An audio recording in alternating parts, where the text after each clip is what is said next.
എന്റെ പൊന്നെ കൊള്ളാലോ. എന്റെ അമ്മോ. സാജനുമായിട്ടുള്ള നിന്റെ വഴക്കൊക്കെ മാറിയോടി? എവിടെ? അവൻ നിന്നെ ഭയങ്കര ഇഷ്ടമാ. അതൊക്കെ ശരിയാ, പക്ഷെ നിനക്ക് എന്റെ സ്വഭാവം അറിയാലോ. അറിയാം, പക്ഷെ കുറച്ച് മാറ്റമൊക്കെ വേണം. ഇന്ന് പറഞ്ഞ എല്ലാ സാജൻ ഇഷ്ടത്തിന് വിട്ടുകൊടുക്കണം എന്നാ? അങ്ങനെയല്ല, കുറച്ച്. പിന്നെ കുറച്ച് ഭാഗം വിട്ടുകൊടുക്കുകയും ചെയ്യരുത്. വിട്ടുകൊടുത്താ പിന്നെ അവന്മാർ തലേ കയറി ഡിസ്കോ കളിക്കും. പിന്നെ എപ്പോഴും നമുക്കൊരാളുള്ളത് നല്ലതാ, അതും ഇക്കാലത്ത്. ഇക്കാലത്തോ? എന്താ ഇക്കാലത്ത് പ്രശ്നം? കാലത്തിന് പ്രശ്നങ്ങളൊന്നുമില്ല, മനുഷ്യർക്ക് ആ പ്രശ്നങ്ങൾ. അതൊക്കെ എനിക്ക് മനസ്സിലായി. എന്താ കല്യാണം കഴിച്ചവർക്ക് ഇക്കാലത്ത് നന്നായി ജീവിക്കാൻ പറ്റുള്ളൂ എന്നാ?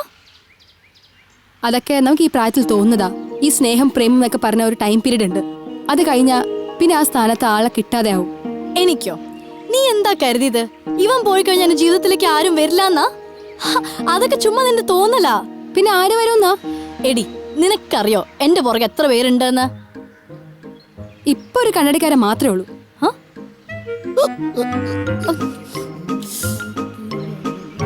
തമാശിച്ചതാ? ഏറ്റില്ലല്ലേ? ഇല്ല. നിന്റെ പിറകെ, അതായത് നിന്റെ ഫാൻസ് എന്ന് പറയുന്ന ആ തടിയ നീരജും ആ കിളവൻ ദേവേട്ടനും, പിന്നെ ചുമ്മാ പറഞ്ഞതാണെങ്കിലും ആ പൊട്ട ആനന്ദുവാ നല്ല ബെസ്റ്റ് ഫാൻസ്. ആൾറെഡി ഇവര് 3 പേരും ഏതായാലും നിന്റെ കാപ്പരി മുടി ബോയ്ഫ്രണ്ട് അല്ലോ, അവനെ കാട് നല്ലതാണ്. ആണോ? പിന്നെ അല്ലാതെ.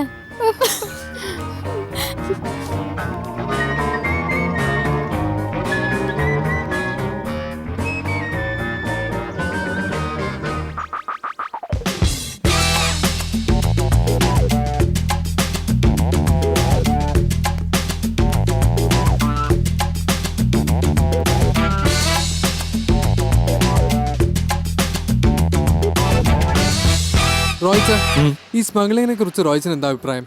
എന്താ വല്ല സ്മഗ്ലിംഗ് തുടങ്ങാൻ പരിപാടി ഉണ്ടോ? ഒരു കാര്യം ചോദിച്ചാൽ തമാശയാക്കല്ലേ റോയ്ച്ച? എന്നാ നീ എന്തെങ്കിലും തമാശയാക്ക്, ഞാൻ കാര്യമായിട്ട് ചോദിക്കാം. ഒരാൾ അറിവിന് വേണ്ടി വല്ലതും ചോദിക്കുമ്പോൾ അത് പകർന്നു തരാൻ വേണ്ട, അല്ലാതെ കളിയാക്കല്ല. അവൻ അറിയേണ്ട കാര്യങ്ങൾ ചോദിക്കുക അറിവിന്, അല്ലാതെ സ്മഗ്ലിങ്ങിന്റെ സ്പെല്ലിംഗ് പോലും അറിയാത്തവൻ അത് അറിഞ്ഞിട്ട് എന്തിനാ? എനിക്കിപ്പോൾ അതിനെപ്പറ്റി അറിയണ്ടേ, പറയെങ്കിൽ പറ. എടാ, എനിക്ക് അറിഞ്ഞുകൂടാത്ത കാര്യം ഞാൻ എങ്ങനെ പറഞ്ഞുതരും? ഞാനെന്താ സ്മഗ്ലറാ? പറഞ്ഞപ്പോ ഞങ്ങൾക്കും അറിയണ്ടേ. എന്താ എന്താ പറഞ്ഞ നീ? അല്ല, ഈ സ്മഗ്ലർ എന്താന്നാ ഞങ്ങൾക്കും അറിയണ്ടെന്നാ ഉദ്ദേശിച്ചേ. ഞങ്ങളോ? ആരെയും ഞങ്ങള്? എന്റെ പൊന്നു റോയ്ച്ച, ഞാൻ ഇന്നൊരു സിനിമയ്ക്ക് പോകുന്നുണ്ട്. ഒരു സ്മഗ്ലിംഗ് ബേസ്ഡ് സബ്ജക്റ്റാ. അപ്പോ അതിനെപ്പറ്റി സംസാരിച്ച ആ മൂഡിലിരുന്ന് സിനിമ കാണാലോ എന്ന് വിചാരിച്ച് ചോദിച്ച, അല്ലാതെ റോയ്ച്ചൻ സ്മഗ്ലർ ആണോ എന്ന് സംശയിച്ചിട്ടൊന്നല്ലാട്ടോ. ചില്ലറ 40 ഉള്ളൂല്ലോ. അത് മതി, നീയേ ബസ്സിൽ പോയോ മതി. ഇതെന്താ? എനിക്കൊരു മീറ്റിംഗ് ഉള്ളതാ.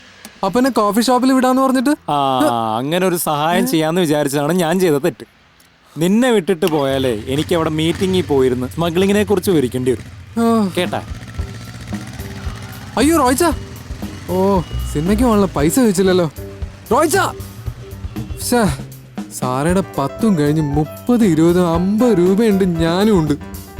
സിനിമയ്ക്ക് പോക്ക് കൊളാവോ ദൈവമേ.